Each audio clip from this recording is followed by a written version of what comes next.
मित्रों, माता रानी की जय हो। स्वागत है आपका हमारे YouTube चैनल पर। मित्रों, आज हम आपको ऐसा उपाय बताएंगे जिसमें न तो सामग्री चाहिए न किसी की फोटो चाहिए।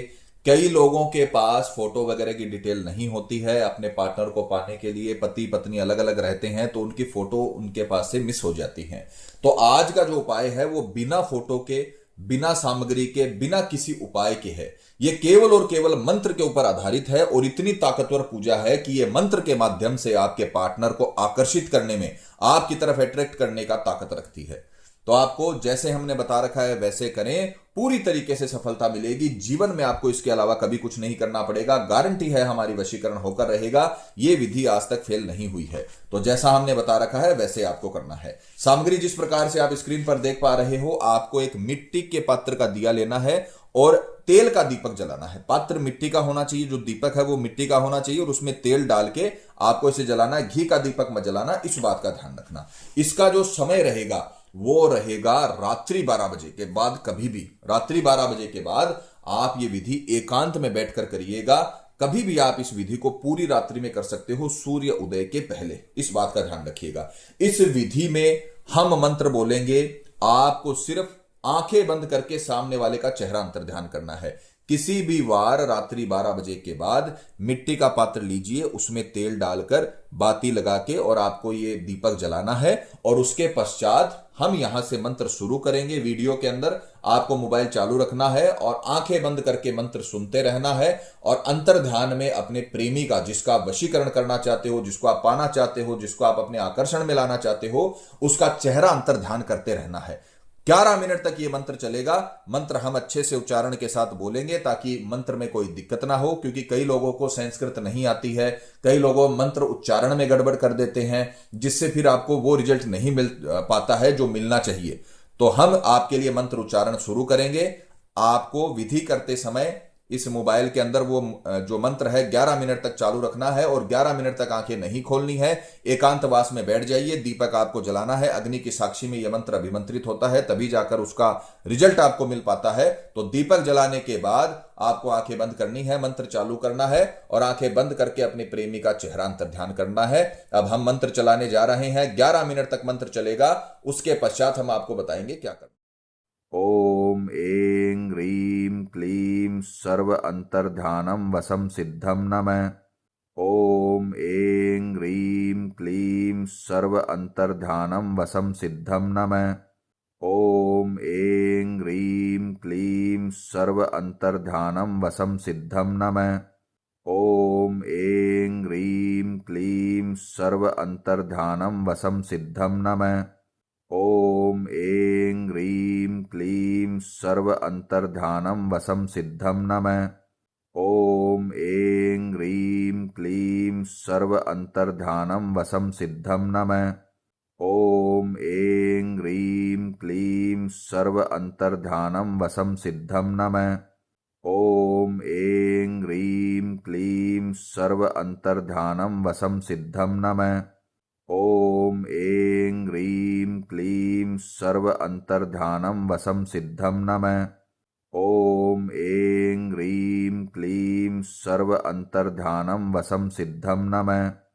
ओम ऐं ह्रीं क्लीं सर्व अंतर्ध्यानं वशं सिद्धं नमः। ओम ऐं ह्रीं क्लीं सर्व अंतर्ध्यानं वशं सिद्धं नमः। ओम ऐं ह्रीं क्लीं सर्व अंतर्ध्यानं वशं सिद्धं नमः। ओम ऐं ह्रीं क्लीं सर्व अंतर्ध्यानं वशं सिद्धं नमः। ओम ऐं ह्रीं क्लीं सर्व अंतर्ध्यानं वशं सिद्धं नमः। ओम ऐं ह्रीं क्लीं सर्व अंतर्ध्यानं वशं सिद्धं नमः। ओम ऐं ह्रीं क्लीं सर्व अंतर्ध्यानं वशं सिद्धं नमः। ओम ऐं ह्रीं क्लीं सर्व अंतर्ध्यानं वशं सिद्धं नमः।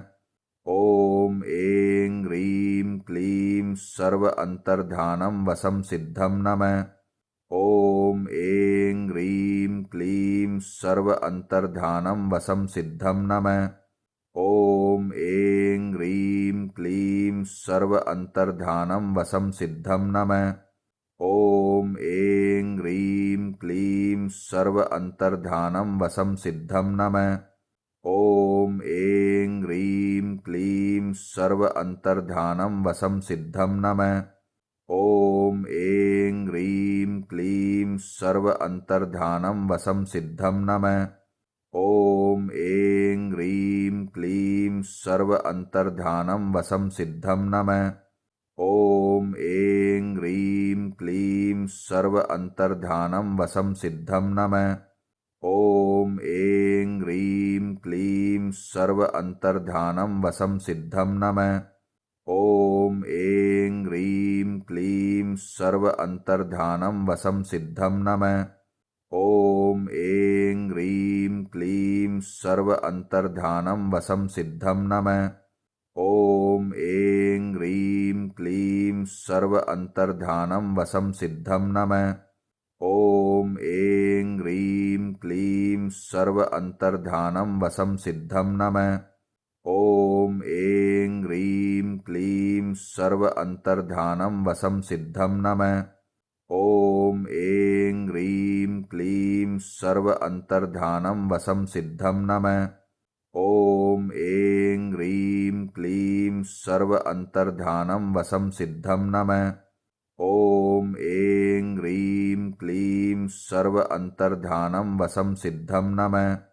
ॐ ऐं ह्रीं क्लीं सर्व अन्तर्धानं वशं सिद्धं नमः। ॐ ऐं ह्रीं क्लीं सर्व अन्तर्धानं वशं सिद्धं नमः। ॐ ऐं ह्रीं क्लीं सर्व अन्तर्धानं वशं सिद्धं नमः। ॐ ऐं ह्रीं क्लीं सर्व अन्तर्धानं वशं सिद्धं नमः। ॐ ऐं ह्रीं क्लीं सर्व अन्तर्धानं वशं सिद्धं नमः। ॐ ऐं ह्रीं क्लीं सर्व अन्तर्धानं वशं सिद्धं नमः। ॐ ऐं ह्रीं क्लीं सर्व अन्तर्धानं वशं सिद्धं नमः। ॐ ऐं ह्रीं क्लीं सर्व अन्तर्धानं वशं सिद्धं नमः। ॐ ऐं ह्रीं क्लीं सर्व अन्तर्धानं वशं सिद्धं नमः। ॐ ऐं ह्रीं क्लीं सर्व अन्तर्धानं वशं सिद्धं नमः। ॐ ऐं ह्रीं क्लीं सर्व अन्तर्धानं वशं सिद्धं नमः। ॐ ऐं ह्रीं क्लीं सर्व अन्तर्धानं वशं सिद्धं नमः। ॐ ऐं ह्रीं क्लीं सर्व अन्तर्धानं वशं सिद्धं नमः। ॐ ऐं ह्रीं क्लीं सर्व अन्तर्धानं वशं सिद्धं नमः। ॐ ऐं ह्रीं क्लीं सर्व अन्तर्धानं वशं सिद्धं नमः। ॐ ऐं ह्रीं क्लीं सर्व अन्तर्धानं वशं सिद्धं नमः। ॐ ऐं ह्रीं क्लीं सर्व अन्तर्धानं वशं सिद्धं नमः। ॐ ऐं ह्रीं क्लीं सर्व अन्तर्धानं वशं सिद्धं नमः। ॐ ऐं ह्रीं क्लीं सर्व अन्तर्धानं वशं सिद्धं नमः।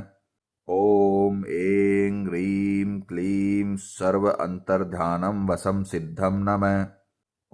ॐ ऐं ह्रीं क्लीं सर्व अन्तर्धानं वशं सिद्धं नमः। ॐ ऐं ह्रीं क्लीं सर्व अन्तर्धानं वशं सिद्धं नमः।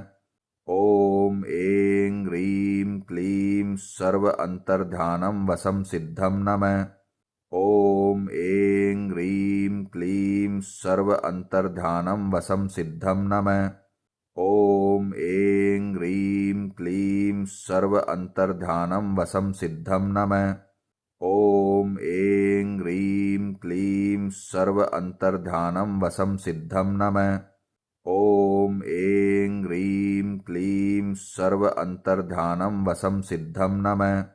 ॐ ऐं ह्रीं क्लीं सर्व अन्तर्धानं वशं सिद्धं नमः।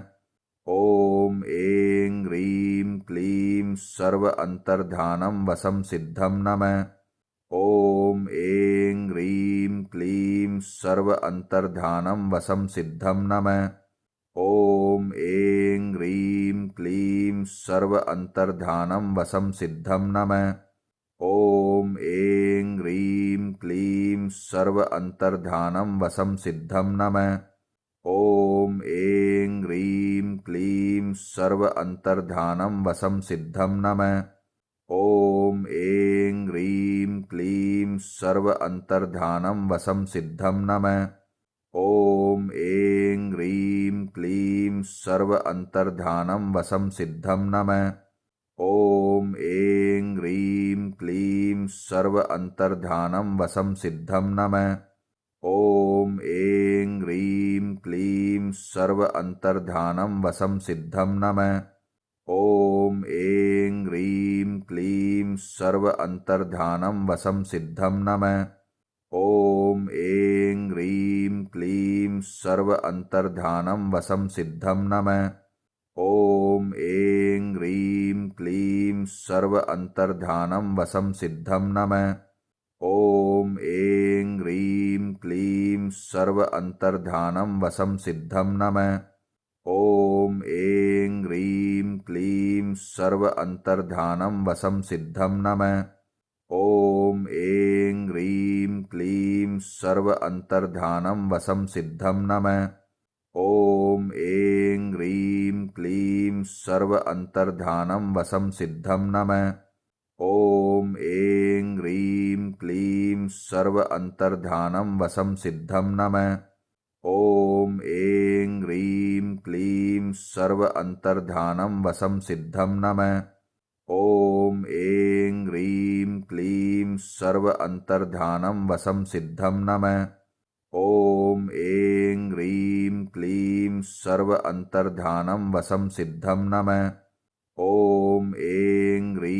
क्लीं सर्व अंतर्धानं वशं सिद्धं नमः। ॐ ऐं ह्रीं क्लीं सर्व अंतर्धानं वशं सिद्धं नमः। ॐ ऐं ह्रीं क्लीं सर्व अंतर्धानं वशं सिद्धं नमः। ॐ ऐं ह्रीं क्लीं सर्व अंतर्धानं वशं सिद्धं नमः। ॐ ऐं ह्रीं क्लीं सर्व